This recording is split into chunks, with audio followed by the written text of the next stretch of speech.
hypothetical viewers, and welcome back to Shining Force Sword of Hajya. We are about to finally face off against Solo, who is guarding this fort. Is this Algam Fort, maybe? I think this is Algam Fort. Man, lots of treasures to collect, lots of things to do. How shall I go about this battle? I think I'll just send everyone to the left, and then we can, like, come back for those two chests, you know? Like, get these, and then just kinda... It'll take a while. This may be like a super ultra long bonus episode or something. Although actually, you know, we have a full party now. We could split everyone in half. Let's do that. Let's have one half for the right and one for the left. Yeah, I think that'll be nice. Good. Everyone's kind of already lined up to facilitate that anyway. Oh, but first, we have to meet a new friend. Ben found Higgins, but we didn't meet him yet. Wow, you found me. You're pretty good, aren't you?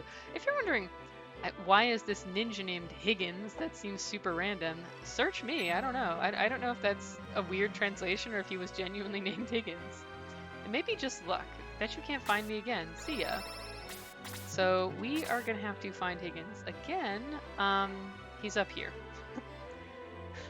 Thanks to the magic of a guide. Seriously, though, like, that's a hell of a hidden character because... This is not a game in general that has tons of random things that you can find by searching. It's not... I actually hilariously heard a Let's Play refer to this as games where they want you to lick the walls once. They want you to like go around randomly touching every object. It's not that kind of game. So what on earth would compel you to search this one spot? I don't think you would ever puzzle it out. I mean, obviously somebody did, but I would not have figured that out on my own. Would not have occurred to me. Okay, but yeah, so that'll be nice. Get a new party member, a secret character. So he doesn't really have a lot to do with like the story or anything, you know, he's just a secret character, but still pretty cool. Higgins is actually really good, so like even the guide I'm using is like you should definitely use him, but I probably won't because I like all the story characters a lot. I like the ones who it's like they're like we met them through the plot, you know? It's just my jam. Ah, great. Still getting poisoned. Poison as a status effect just feels kind of pointless and irritating in this game because like it's annoying, but it's not really so threatening that it matters. It's just annoying. On a side note, I know that any hypothetical viewers are surely just waiting in anticipation of this. I do in fact really like the battle background for this chapter. Legitimately though, doesn't it look really nice? Like I feel like the gray they used, it's sort of like, it's like bright, so it almost looks like the sun on the stones, you know? Kind of like a nice shading effect there. It looks very kind of like warm and like you'd really enjoy taking a nap there on a sunny day. Obviously we're in the middle of a battle right now, so we couldn't take any naps, you know? What are we, Hanbei? That's it. That's a deep cut. And that's a deep cut where I'm like, I'm not even sure if I'm making the correct reference, because that's a reference that for me is from Pokemon Conquest. But in theory, they ported it over from Nobunaga's Ambition. Maybe? I'm not sure which game they took the characterizations from. I think it might actually be straight up from Samurai Warriors. For anybody who isn't familiar with any of those games, that will sound like just the most random out there thing, but legitimately these are a series of games, and I haven't played any of the like actual ones, but I did play the Pokemon version because I fucking love Pokemon. And also, real talk, Pokemon Conquest was really fun. I spent like hundreds of hours on that game. I beat everything in it. I loved it to death. It's so delightful. It was one of those games where when I saw it announced, I was like, oh, there's no way that's getting brought to the US. I'm so sad I won't be able to play it. And then it was announced that it actually was going to get translated and brought to the US, and my heart was filled with joy. Because it just seemed like one of those things where I was like, Nobunaga's Ambition is a series that I don't think exists in the West. I don't think it was ever translated. There are similar games like Samurai Warriors, but Nobunaga's Ambition is the specific one that crossed over with. And like, it just seemed like such a long shot, but they did it. They fulfilled everyone's hopes and dreams. And it was such a fun game. You know, it's funny. other than Fire Emblem and Shining Force, I'm pretty sure Pokemon Conquest is the only other tactics RPG I've ever played. So, it's a genre I haven't gone into very heavily, as you can see. And yet, because of the sheer amount of time that I spend playing Fire Emblem games, tactics RPGs probably still represent just a very large proportion of my gaming time, because it's all just that one series. And then this, obviously, like, this is plenty of hours. But yeah, considering how much time I spend playing Pokemon, well, you know, but then again, the main series games, I've actually probably put more hours into all of the spin-offs. So, yeah, it's possible that turn-based RPGs, that actually might not be my, like if I looked at proportion of time spent on different genres, that actually might not be the winner, just because I feel like I actually, when I was a kid, I spent boatloads of time on each Pokemon game. Now as an adult, I don't really play the post-game as much. You know, there are more games I want to play overall, like I don't have as much time to spend on each one. A healing raid, very nice. But yeah, when I consider that I spent 265 hours, according to my Nintendo Switch like internal clock or whatever, where it shows you how much time you spend on different games, it's like a record of your like sadness, because it's like, man, I sure have a lot of free time. Spent fucking 100 hours on this. But yeah, like it almost feels like slightly a judgmental record. But I spent 265 hours, according to that metric, on Fire Emblem Three Houses. So, and I think I spent about, according to my DS, which also had this this feature, I think I spent like about 400 hours on Fire Emblem Awakening. So, yeah, tactics RPGs probably make up, at the very least, the plurality of my proportion of time, gaming time spent in a particular genre. Oh man, plot's happening. Cypress beware, just ahead awaits the death balloon. The death balloon is a mine. If you don't disturb it, you can pass by it. Who said that? Are you the traitor? In my day, we didn't betray our allies, so you're the one Warder suspected. Show yourself.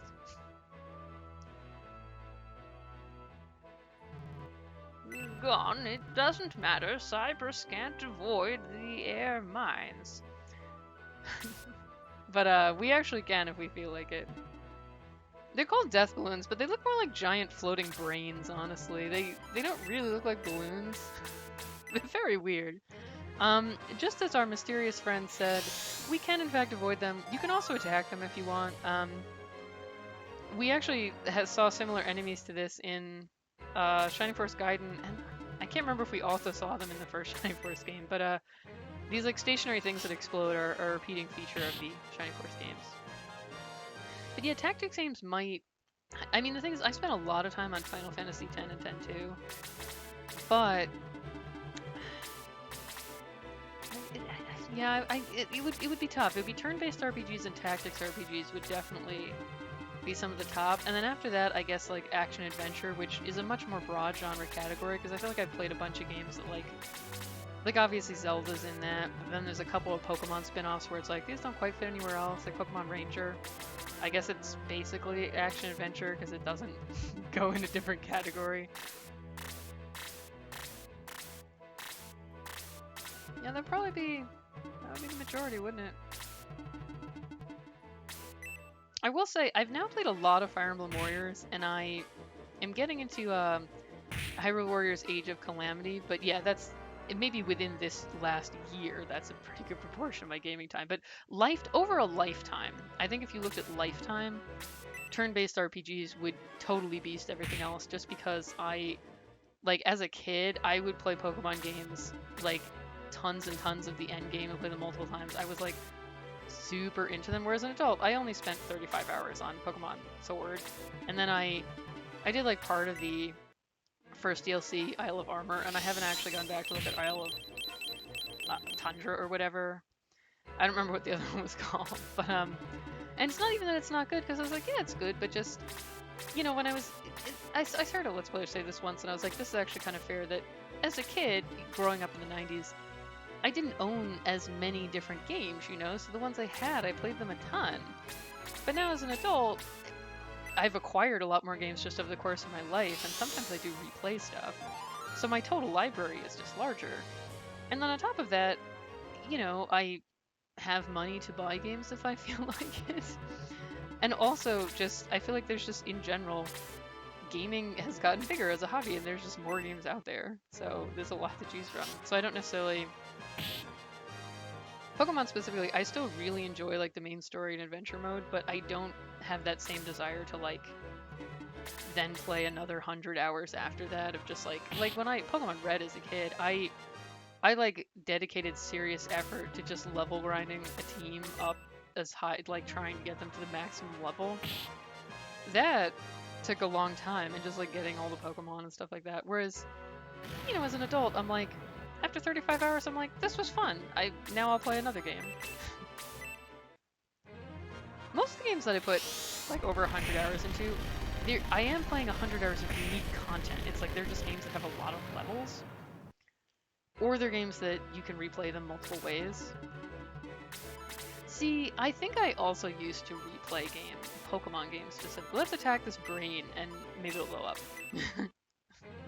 They really basically look like weird, some kind of like brain or jellyfish. They do not look like balloons. Balloons evokes like a childhood birthday party. These aren't that. But I think it's also that Pokemon games are like, they're more punishing to replay as an adult. And maybe with this one, because other than the DLC, like, I didn't go into any events for this game or anything or get event Pokemon, so maybe I'd be more willing to replay it. But yeah, I would say circa like Gen 4. Oh, I guess we did enough damage to blow it up. So it explodes in a fairly big aura around it. Wow, it's worth a lot of experience though. And our archers can attack it from far enough away not to get blown up, so that could be worth. I gotta say, we might need to blow up these balloons. These death balloons. But yeah, like in Gen 4, see, when I was in college, I lived within a bus ride of the mall where there was GameStop, so I actually went to multiple different events. Oops, I think oh, there we go. I pressed Alt and it paused the game, apparently. Hopefully that didn't fuck up the recording, but during my involved story about Pokemon, but I got all these event Pokemon and stuff, so then it was like, well, now I can never restart the game because I won't have all my events or whatever. You have unique stuff. I know, you could trade it somewhere else, you could put it in the whatever machine, or that was always just like, such a pain. Whereas when I was a kid in Pokemon Red, it was like, I can replay it a million times. It's, you know, it's fully reproducible. So as an adult, because of limited time events, I think I would only play Pokemon once, and then it's like, well, the post game was slightly less interesting to me as a kid. Now Gen 4, I actually played the heck out of because I liked or maybe it was 5, I'm trying to remember which one, but the one where you could make the movies, like the Pokemon movies or whatever, I really enjoyed that minigame, so I played a lot of that, like contests and stuff. I never got as into the battle towers and stuff like that, which for people who are more competitive, obviously that takes a lot of time in post game. But if that's not your personal jam, then, you know, how much is there to do? It's weird because I really thought Isle of Armor I would want to spend a ton of time on because, like, I really enjoyed exploring the wilderness area, but I guess I'll send Ben down to get that chest. Part of the problem is I got lost repeatedly. I get lost very easily in real life, and as I mentioned, I have this problem in video games also. It's like everything looks the same. So that may have been part of the issue. And I also had other games I wanted to play at the same time, so I was like, it was kind of competing for my attention, you know? But yeah, I kind of played it a bit, and then I was like, maybe catching them all has gotten less appealing to me as I get older. Like, I feel like, well, you also can't catch them all because, like, there's, like, fucking 1,000 Pokemon, so it's hard to get motivated for this quest that can't ever happen. But yeah, 35 hours is still a perfectly good amount of time, though. And, like, I didn't do any of the post-game of Let's Go Pikachu either, even though it actually has a surprising amount of post-game content. It has like bonus bosses or whatever, which were added to the remake. I could see myself maybe replaying that game, but not necessarily doing the post game. But I do think part of it is the I have more games now problem. It's like, you know, if I want to get through multiple games in a timely manner, I can't just play the same one over and over again forever. Whereas something like Three Houses, I wanted to play all of the routes. I didn't even there were things I didn't like about that game, and yet I still played all of it for completion's sake. But yeah, because of how much time I put into RPGs as a kid, and not even just Pokemon, like I played both Golden Sun games, I took a fair amount of time, you know, so I played some other RPGs too. Between all of that, turn-based RPGs, probably, and I played Final Fantasy X on PS2, and then now I've obviously played the Switch remake, the HD one. Very nice. Oh, Critical Sword, good. So that's, you know, that's a good lead. Turn-based is probably the first, and strategy RPGs probably come in second, solely because of how much time I spent playing Fire Emblem. Action adventure probably after that, because like I like Zelda, but I haven't played every single Zelda game. So that's not quite the same level of hours. And you know, that probably captures all the other little odds and end games that I've played. Look at my game collection, about 90% of it is Pokemon game. Fucking love Pokemon. I'm very excited for the Pokemon Snap, like, it's not even, I don't think, a remake, it's just like a new Pokemon Snap that's coming out for the Switch, apparently sometime next year. I'm amazingly hyped. I really love that game. It's good. It's so good. It's just so fun.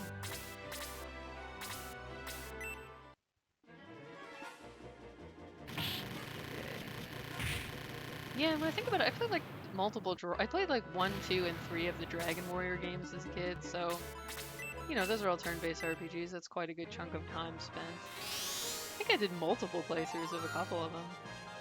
I played Dragon Warrior 3. I didn't even finish it every time because I just liked taking the personality test at the start. Cause I loved stuff like that as a kid. I feel like in general, in the 90s and early 2000s, there was something of a fad for like all sorts of weird quizzes and personality tests. At least among people I knew. Oh right, I forgot Dawn's inventory is full.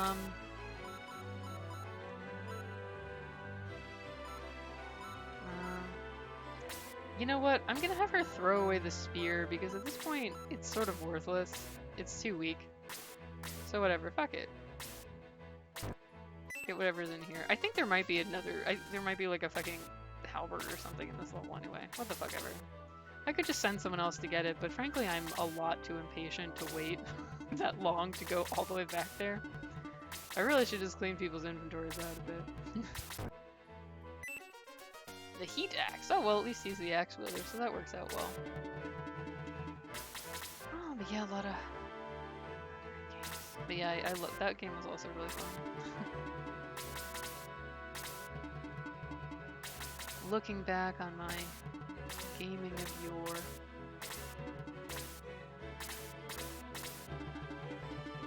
How did I start talking about this? Oh, right, because Pokemon Conquest is like one of the 3 strategy RPGs I've played, and it's like such a weird assortment. There's Shining Force, which I feel like isn't all that widely known in the US, so it feels a little random. It's like, oh, that's kind of out of nowhere. And then Fire Emblem, obviously, better known now than I played 7 when I was a kid, and that was when it first came to the States, so it's like become better known now. And I played, I think, the first 5 minutes of Final Fantasy Tactics Advance and didn't enjoy it that much, so I never played it. And my bro, I have a used PS2, and my bro got me a used copy of Final Fantasy Tactics War of the Lions, like the original one, for that. And that also, like, I played a bit of it, and I was just like, I'm just not interested by this. Those games have much more involved tactics in this. They have, like elevation and facing, and there's a lot more mechanical subsystems. So which Pokemon Conquest actually also had elevation and facing, which I was like, geez, this is a little fiddly. But it's also, the actual maps are very short and it's Pokemon, so obviously I loved it. But Shining Force, which I played as a kid, and Fire Emblem, which is the one I mostly play of tactics games, are much more mechanically basic. Fire Emblem in particular, I feel like is kind of known for being like more straightforward mechanically. Like it doesn't have that many subsystems. Um, so I feel like maybe that is why I did not enjoy tactics as much, because it's quite different in style, and I think I just like the Fire Emblem style. And like I usually like games with job classes and stuff, but I feel like in tactics specifically, like it was just like I'm also grinding for AP for jobs and everything. It felt like too much. It was just like there's just a lot going on here. Wasn't my cup of tea.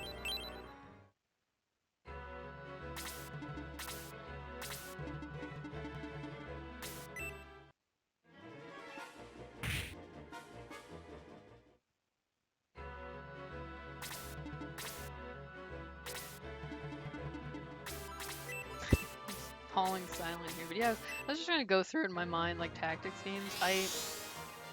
I don't even like know the names of other, you know, other tactics games. It's a genre that I feel like I've had so little contact with, in spite of it being one of the ones that I spend the most time playing, because I only play like this one series that I happen to like. Whereas turn-based RPGs, I still haven't played a ton because, you know, there's a limit to the number of games I have time and money for, right? So it's not like I play every game, but I've just played a larger amount of different turn-based RPGs, and I know of more that even if I haven't played them myself, I'm familiar with them. So I feel like that's the genre that I probably have spent the most time on and know the most about. But yeah, for tactics games, it's like basically I play Fire Emblem, and I am now playing through all of these, which I had not played in the past. So hilariously, Shining Force will effectively become my second most played tactics game by default. Well, actually, you know, I take that back because I also spent a few hundred hours on Pokemon Conquest, so Shining Force may or may not. I could actually go back and check with the timestamps. It might like just equal it, but I spent a lot of time Pokemon Conquest. I really enjoyed that game.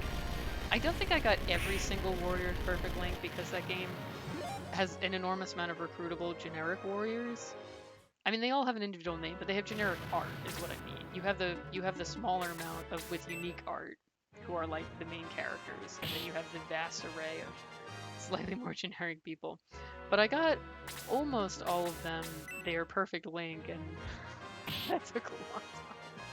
That game had an enormous amount of, like, aside from the main story, it had an enormous amount of other quests you could do, and I did literally all of them.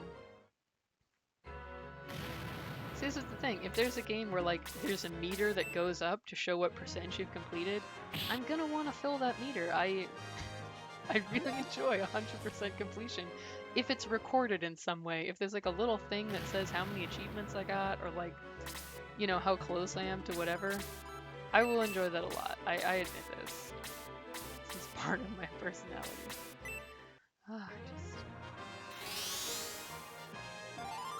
It's like being able to check things off on like a to-do list, you know? It's very satisfying.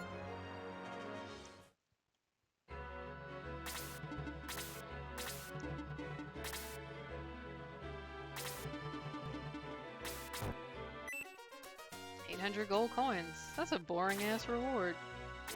I'm actually disappointed. The items are the rewards that are fun to get. 800 gold coins is like, I could kill a couple enemies and get that. That was not worth the treasure chest. Term to term. Oh, I'll just... Yeah, this one will probably run over a tiny bit, but not as much as I thought it might. By splitting into two teams, we covered the map fairly efficiently, and there were not really that many enemies. There weren't even that many of those balloons, honestly. I feel like, you know, Solo's all like, oh, these balloons will kill you, but then he only had like 3 of them. They weren't even...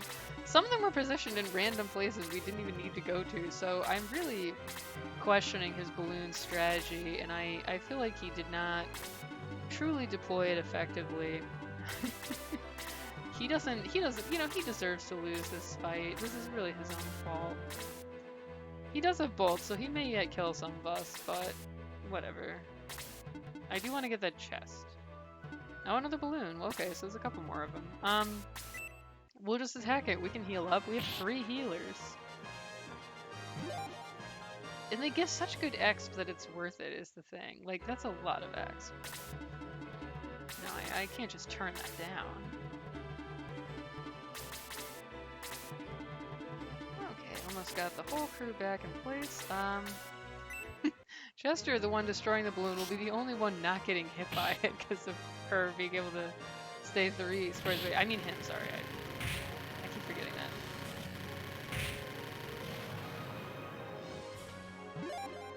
Yes, level 9 for my sniper. My archers must achieve maximum power.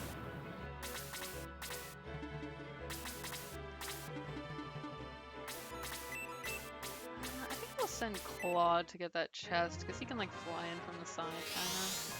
It will take a little longer, because I want him to kind of fly low and, you know, not get attacked by Solo, but you have to be patient. In the meantime, Eric can go attack this guy. Solo will attack him, but whatever. Hey, we got 800 coins. We could res a couple of people with that. Life is... You know, I feel like this is... In Shining Force, one could say that life is cheap, but not in the usual way where it's, like, kind of depressing. It's like, life is cheap, like, anyone can die. More in the sense of, like, life is cheap. We can resurrect people all the time. We'll live forever.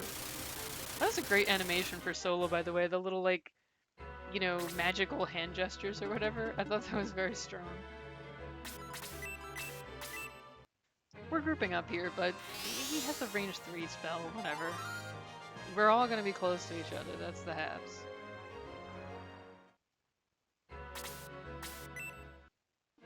Cleric is healing himself up.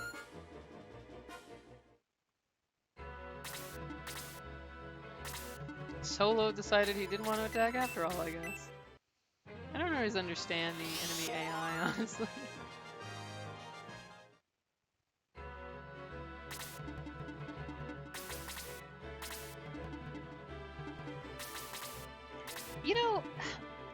You know what I'm thinking now? Because this level is so exciting, I'm thinking of just random shit that has nothing to do with it. You can really tell the thrills that recording a tactics game has. But, you know what I'm thinking now? At the time that I played Pokemon Conquest, I had never played a warrior-style game at all. It wasn't a genre I had come across. And the first one I played was Fire Emblem Warriors, mainly because when I got my Switch, I was like, I know I want Breath of the Wild, and what other games are out? Oh, well, I like Fire Emblem, I'll try Fire Emblem Warriors. And I really enjoyed it. And I'm also enjoying Age of Calamity, too. And I'm like, maybe at some point I guess I'd have to find an emulator or something. I don't know. I don't even know what systems they're all for. I know there's multiple games in the series. Maybe at some point I should play a fucking Samurai Warriors game. Maybe I'd enjoy it. You know, because I had never played the genre, but they're pretty fun. It'd be a little different from Pokemon Conquest in that Pokemon Conquest was like a version of Nobunaga's ambition that took out all the violent parts, basically. Which was part of why I loved it, because it was so, like, hilariously cheerful and upbeat for a game based on an incredibly bloody and violent part of history. It was like, this is...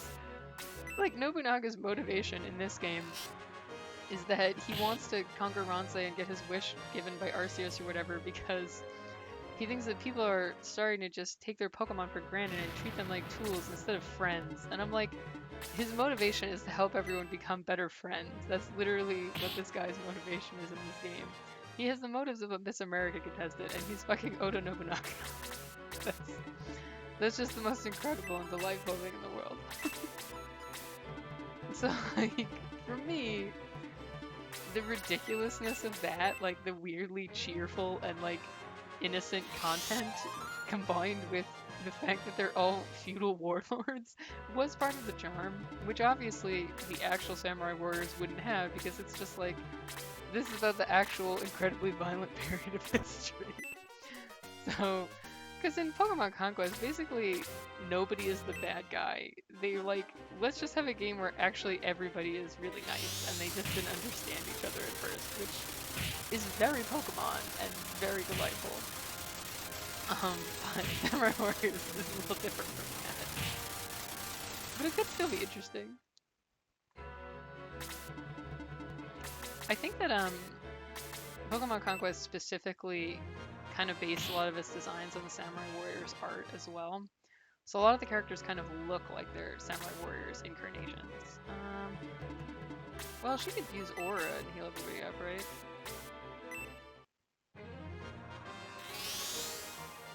Yeah, we're almost done with this level. This will actually be like not really over at all. It's like it'll be just around 30 minutes. It'll be like 1 or 2 minutes over. This will be far more efficient than we did this faster than I expected. Very good, Sarah. Aura is really handy. Look how good that was. We healed everyone up. And now Solo has decided that rather than go out with at least one more cast of Bolt, he's just gonna bash Eric over the head with a glowy magic ball, I guess. Oh, he doesn't have enough left for Bolt 3. We actually managed to run this guy out of MP because Bolt is that fucking expensive. You know what? Let's finish him off with a Bolt of our own. Kind of fitting, right? Bolt is 15 MP. It's absurdly expensive. Even the fucking boss can run out. Oh, he must resist Bolt because he's a lightning guy. Oh well. That was still kind of stylish, though. I gotta say, style points count. Graham can just shoot him to death instead. I guess that makes slightly more sense. But shout out to Solo's cool, like, magic wizard robes design, which really didn't look anything like his face portrait. I've been defeated, but I'll take as many of you. Oh, is he gonna blow himself up? Ah! You. Huh? See, this is what I said. The traitor is the brother that Deanna doesn't remember he has. His lost brother. Now I understand. You're the traitor. We've crushed Algam Fort. This was Algam Fort, that's right. Let's hurry after King Warder. Is he the king now? He didn't appear to be the king at the start. In the previous game, Iom didn't appear to be a place. It appeared to be like an entity which had various servants which were taking over Cyprus, but now it seems like it's a physical place that we're going to. I'm a little confused. I guess it's just named after Iom the devil person thing. Did you hear Solo accuse someone of being a traitor? Ben, do you know who the traitor is? It's sort of unclear if Deanna has amnesia or not. I was assuming he did because a number of the protagonist from the first Shining Force game has amnesia, and his brother turns out to be like one of the enemy dudes. So I was sort of assuming. Nick in the first Gaiden game, I guess, just didn't tell anyone who he was, and then Bowie from the Shining Force 2 just has nothing particularly special about him. He's just some dude. He's not really very important. But maybe Deanna actually does still have his memory and just didn't want to talk about it. Leaving Solo behind, Warderer and his men depart. And not just the men, but also Camilla, who we're going to be fighting later. The men and Lady. Having conquered Algam Fort, the Cyprus army pursues the king of Iom. So Iom is a place now. What will become of Prince Nick? Who is Iom's traitor? We are nearing the final battle between Cyprus and Iom. Oh shoot, I forgot to get Higgins. Okay, well, you know what? I'm gonna go back to my save state at the start of the chapter, and I'll play that again off camera, and maybe just start the next video with us grabbing him again, because I completely forgot about that. Let's not record the adventure. I'll have to go back. We gotta go back, but that'll be off camera. I will grab him.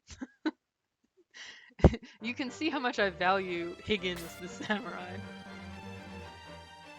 Hurry, we must. We'll go through the cutscene anyway. Actually, you know, let's not, because we'll have to watch it again. So, let's stop here. Thank you for watching, viewers, hypothetical viewers, and listening to me ramble on and on about Pokemon Conquest while completely forgetting what I was actually supposed to be doing, which was getting secret character Higgins. We'll replay that mission off screen and snag him, and I'll start the next video with us grabbing him. And then we'll just beat the level again and speed through. So look forward to that and then seeing the start of chapter 4 again.